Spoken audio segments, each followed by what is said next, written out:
Hi, this is Rudy Jones of PaymentaStateBaseball.com. Welcome to the South Carolina College Baseball Recap for Sunday, February the 22nd. First of all, let's give a tip of the cap to the United States men's ice hockey team for beating Canada 2-1 in overtime to win the gold medal for the first time in 46 years. Yeah, I'm sporting a USA hockey shirt. I bought it for, I think it's either $1 or $3 at the Buffalo Sabres team store about 3 or 4 years ago when we were on the way home from a trip to Niagara Falls. But go USA. Of course, they beat the Soviet Union 46 years ago today in a semifinal game for the chance to go to the championship. And the 3 gold medals in U.S. history for men's ice hockey: 1960 at Squaw Valley, 1980 at Lake Placid, and then this year. Go USA. Nice win. Anyway, let's move on to baseball. There were 21 games involving state teams on Sunday, and the most significant game maybe was down in Charleston. Actually, Charleston Southern played 2 games today. They finished up a game suspended because of rain on Saturday against Elon. They won that game 5-4, and then in game 2, they beat Elon by a score of 12-7. They came from 5 runs down, and that with those 2 wins, Charleston Southern improved to 7-0 for the season. That is the first time in school history that the Buccaneers have started the season 7-0. Charleston Southern started its career as Baptist College of Charleston for you old-timers. The first coach of the Buccaneers baseball team was Stan Honeycutt. He used to be a football coach at Liberty High School and also T.L. Hanna High School. And as it turns out, he was the cousin of one of my aunt's husband. So I met him one time in person. But, being he's the start of the Charleston Southern baseball program, and Carl Kuhn has the Buccaneers going awfully good right now, 7-0, coming off a winning season last year for the first time in 1996, and now they're going for back-to-back winning seasons for the first time since, I believe, it's 1987 and 88. Pretty good stuff so far.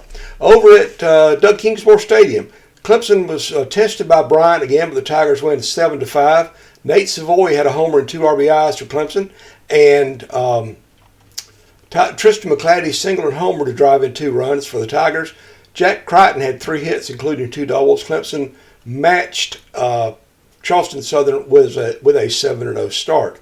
Down at the Citadel in Charleston, T.J. Anderson and Zach Hunt both hit 3-run homers as the Citadel beat Army by a score of 14-8. Third straight win over the weekend for the Bulldogs. The Citadel and Army have only played in baseball twice, and the Bulldogs are now 2-0 in that rivalry. I'm sure that the Bulldogs fans were excited about that. A chance to see Army come in and play and to get a win over them is also very nice for them. Across the Cooper River in Mount Pleasant, Braden Smith hit a 2-out homer in the bottom of the 9th inning, a 2-run homer in the bottom of the 9th inning, and College of Charleston beat South Alabama by a score of 7-6 to avoid being swept in that 3-game series. The Cougars had some struggles in those first 2 games. They weren't really competitive for against the Jaguars for the most part. But getting that win, nice win for the team to bounce back. The Cougars are now 3-5 on the season. Dylan Johnson was 3 for 4 in that game for the college. Down in Columbia, Will Craddock led off the first inning with a home run for the 2nd straight game, and South Carolina slipped past Air Force by a score of 4-2 in the final game of the Salute the Troops tournament in Columbia at Founders Park. Patrick Evans had 2 doubles, and Bo Hollins and Talmadge Letroy also had 2 hits apiece for the Gamecocks, just like Craddock. Carolina improved to 6-2, and on the mound, Alex Valentin pitched 3 hitless innings. He struck out 3, and he allowed a hit, but 1 hit but no runs. So he's 3 1-hit innings, shutout innings with 3 strikeouts to get the save for the Gamecocks. Elsewhere, Gene Hansel singled in Chaz Grossington to give Winthrop a 4-3 walk-off win over Morehead State and a sweep of that series over at Rock Hill.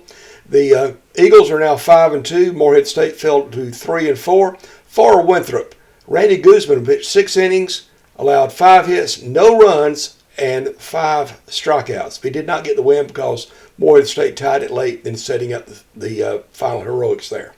A 6-run 2nd inning and a 9-run 6th inning put USC Upstate on easy street, and they beat New Jersey Tech by a score of 17-1. The Spartans' 6th different Spartans had 2 hits and 3 different Spartans had 3 RBIs. Upstate even his record at 4-4.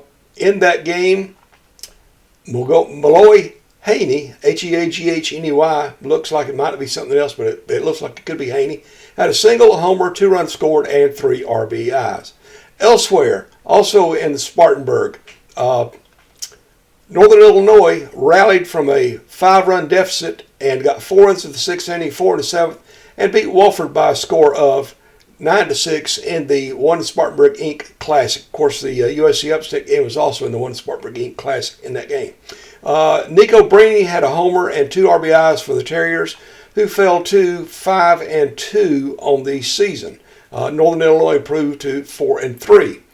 Down at Conway, Darian Horn struck out 6 in 6 innings of hitters relief, and Coastal Carolina beat Virginia Commonwealth 4-3 to save to win the second game the Chanticleers played on Sunday. They had lost to Illinois 14-5 earlier in the day. In the game on against VCU, Michael Petit had a 2-run homer for VCU for the Rams' only hit. Relief pitching also for the Chanticleers, Trace Mason had a homer, 2 runs scored, and 3 RBI in that game. In the loss to Illinois, Illinois scored 7 runs in the first and 5 in the second to take command of that game. And Dom Tozzi had a homer and 2 RBIs for the Chanticleers. For Illinois, A.J. Putty was 5 for 6 with 7 RBI in that game. And the other game involving a state team, Valparaiso took command with a 7-run 5th inning and went on to beat Presbyterian by a score of 21-9 in the One Spartanburg Inc. Classic. In that game, Matthew Rawson was 4 for 4 for the Hose with a run scored and an RBI. PC fell to 2-6 on the season. Moving on to Peach Belt Conference, North Georgia scored the game's final 3 runs, the last one coming in the 10th inning for a walk-off 4-3 win over Lander in the rubber game of that series. North Georgia is now 12-3 overall, 5-1 in the Peach Belt. Lander fell to 9-4 and 3-3. And for Lander in that game, Cooper Backman was 2 for 4 with a double and a run scored. Also in the Peach Belt, USC Aiken scored the final 10 runs of Game 2 to split a doubleheader with Middle Georgia. The Pacers won the second game 16-7 after losing Game 1 11-6. That was the completion of the suspended game from Saturday because of rain. Salvatore Lamo homered in each game for the Pacers. In Game 2, Evan Harding had a single, triple, double, 2 walks, 3 runs scored, and 3 RBI. Aiken improved to 11-3 overall, 2-1 in the conference. Middle Georgia fell to 5-10 and 2-4, and Aiken took the series win. The Pacers took the lead on a bases-loaded walk. You'll take a walk any time if it gives you a run. Columbus State completed a 3-game sweep of Claflin, run ruling the Panthers in each game. First game score on Sunday was 17-3. Second game score was 11-1. Anthony Hardy had 4 hits for Claflin, which fell to 3-9 overall and 0-6 in the conference. In those games, the Cougars coach Greg Appleton got wins number 1,001 and 1,002 of his career at the school. He got number 1,000 in Saturday's win over Claflin. And in the other game in the Peach Belt, Augusta secured a series sweep with a rally to beat USC Beaufort by a score of 15-6. The Jaguars are 10-5 and 6-0 in the Peach Belt. USC Beaufort fell to 3-9 and 0-6.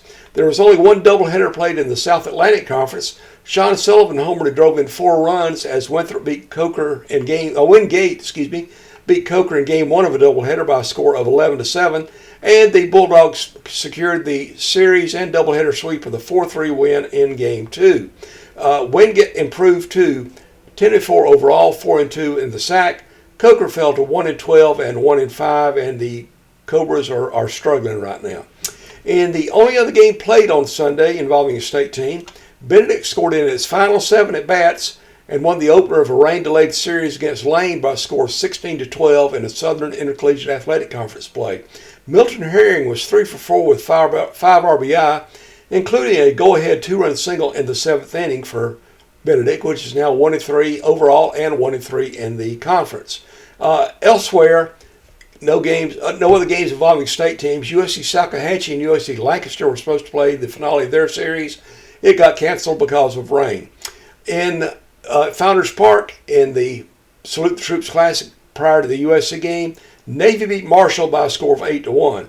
Down at the Swig and Swine Classic in Charleston, Ball State beat Merrimack 14-6, and George Mason beat Seton Hall by a score of 11-4. I picked Chandler Twopo of Charleston Southern as my player of the week, or player of the day, excuse me. He had 6 RBI and became the school's career RBI leader. So it's been a pretty good week for Charleston Southern. Again, unprecedented 7-0 start. How about the schedule for Monday? Let's take a look at what's going on with that. As soon as I called it up, I thought I had it, and I did not, so you know how that goes. You mess up. All right, not too many games going on Monday. We have, I believe it is a total of 5 games. Sorry if I'm a little bit slow on this, but hey, I'm old. Total of 6 games, actually. Lane is at Benedict for a doubleheader at 11 a.m. at Tiger Field off of Two Nuts Road in Columbia. Denmark Tech is at Community Christian for a doubleheader at 1 o'clock. Air Force is at easy for me to say. College of Charleston for a 2 o'clock game. And Marshall continues its tour of the state with a trip to Winthrop for a 4 o'clock game on Monday at Founders Field in Rock Hill. That's the only games on the schedule for Monday, and this has been the recap of the Sunday action. You can always follow things at PalmettoStateBaseball.com. I try to do a scheduled score list every day, highlights. I do updates during the games under my Twitter or /X handle of Palmetto Base, and you can always get involved in discussions on the Palmetto State Baseball group on Facebook. I'm going to turn around a little bit here and do That Was the Week That Was in SC College Baseball.